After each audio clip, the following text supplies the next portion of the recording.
7h15, bonjour à toutes et à tous, bienvenue dans votre édition régionale, l'actualité dans le Nord et le Pas-de-Calais, près de chez vous en images en 8 minutes avec d'abord vos prévisions météo. Ce matin, on a un joli temps d'été à vous annoncer, du ciel bleu, du soleil, un temps chaud également, très agréable, jusqu'à 28 degrés aujourd'hui dans la métropole lilloise, de 25 à 26 degrés même annoncé sur la côte d'Opale.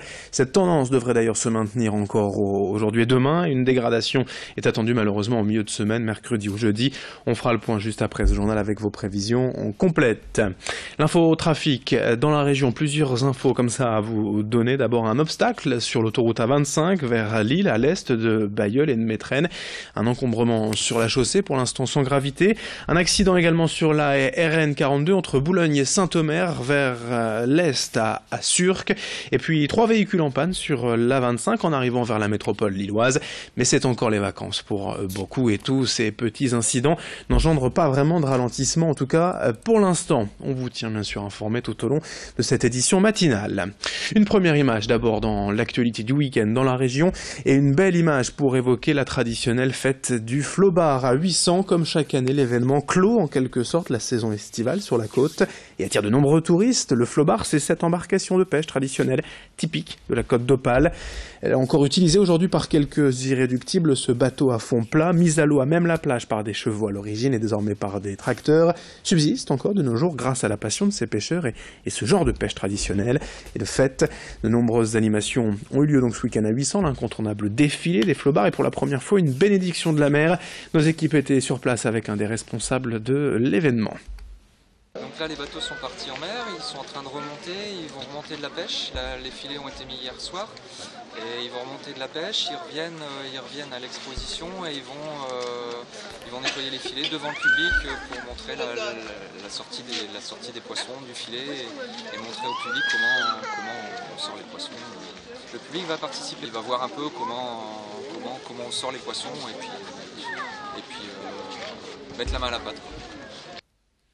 Autre information dans cette édition, on pourrait évoquer la lutte que mène actuellement le président de la République contre les travailleurs détachés. Emmanuel Macron a en effet passé quelques jours la semaine dernière en Europe de l'Est afin d'obtenir un durcissement de la réglementation en la matière. En première ligne, Emmanuel Macron veut que les chauffeurs routiers internationaux soient considérés comme des travailleurs détachés en France, ce qui leur octroierait un salaire local dès leur premier jour de travail dans tous les pays de l'Union européenne.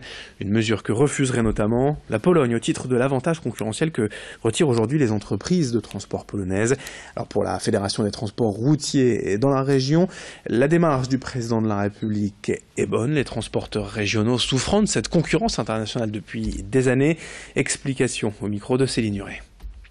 On attend effectivement de ce tour d'Europe qu'il puisse trouver des partenariats de manière à ce que le problème soit aussi traité à la source, c'est-à-dire qu'il y ait une prise en compte au sein des pays en question, d'Europe de l'Est ou d'Europe du Sud, sur les conséquences que représente l'activité de leurs entreprises sur les marchés qui ne sont pas les leurs et de la nécessité de réguler l'ensemble au niveau européen et qu'il soit de la même nature pour un Français qui irait en Pologne ou pour un Polonais qui viendrait travailler en Slovaquie. Aujourd'hui, nous avons effectivement une écoute sur ce sujet-là, c'est pas forcément vrai pour tous les sujets, mais sur ce sujet-là, nous avons effectivement eu le plaisir d'entendre notre ministre avoir des déclarations qui correspondent à ce que les entreprises françaises attendent effectivement sur le sujet du détachement de salariés. Oui.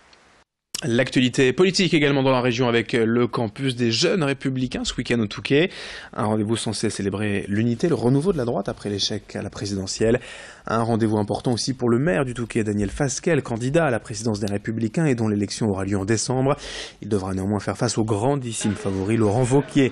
Ce week-end au Touquet, quelques ténors du parti avaient bien sûr répondu présent. Le président de la région, Xavier Bertrand, ici avec Valérie Pécresse, celle de l'Île-de-France. Mais c'est à peu près tout. Les leaders nationaux du parti ne se sont pas déplacés, signe du traumatisme à digérer et de la dispersion actuelle.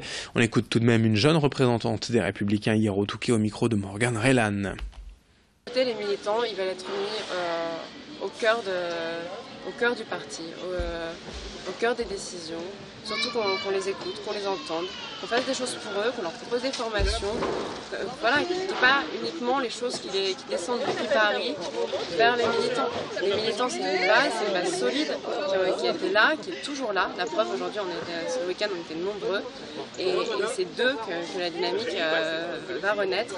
Et c'est chez nos militants et chez nos sympathisants qu'il y a des nouveaux talents qui doivent pouvoir émerger et il faut faire tout pour les aider. 7h20 en bref, en direct, la pollution aux particules fines se maintient aujourd'hui un peu partout dans la région. La qualité de l'air est jugée de médiocre à mauvaise selon les territoires, avec un indice de 6 à 8 sur 10. Le bassin minier, le Dunkerquois et la métropole lilloise sont particulièrement concernés.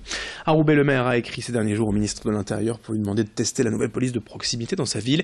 Guillaume Delbar estime en effet que Roubaix serait le terrain idéal pour tester cette nouvelle force de sécurité.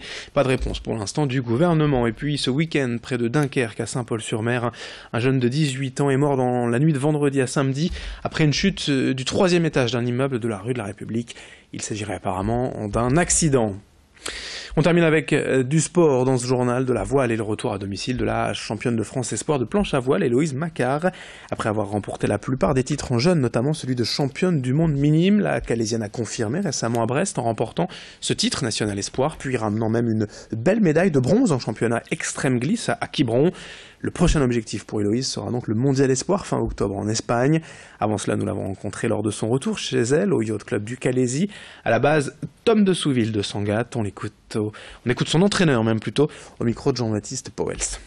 C'est vrai qu'en minime, elle a trusté tout ce qu'on pouvait truster à son niveau. Après, en espoir, il y a toujours encore des titres à acquérir. Et je pense que les limites, on attendra déjà d'une en 2018 via les Jeux Olympiques de la jeunesse, savoir si elle va être ou non sélectionnée pour y participer. Si elle le fait dans sa catégorie, ça veut dire que là, effectivement, on aurait atteint le summum de la 2,93 espoir. Et puis encore un petit mot de sport, mais en football cette fois, le match nul 1 partout du LOSC hier après-midi à Angers. C'est Nicolas Depréville qui a égalisé en fin de rencontre pour les Dogs, en évitant ainsi une 3e défaite d'affilée. Mais avec ce nul, les joueurs lillois n'avancent pas. Ils ont encore déçu hier et pointent à la 13e place seulement du classement de Ligue 1 avant la trêve internationale. 10 jours sans match, vu qu'il a l'équipe de France. C'est au programme. 7h22 en ce lundi 28 août. Merci d'avoir suivi ce journal. D'autres infos bien sûr à suivre dès 7h30 et à suivre dans un instant surtout vos prévisions météo.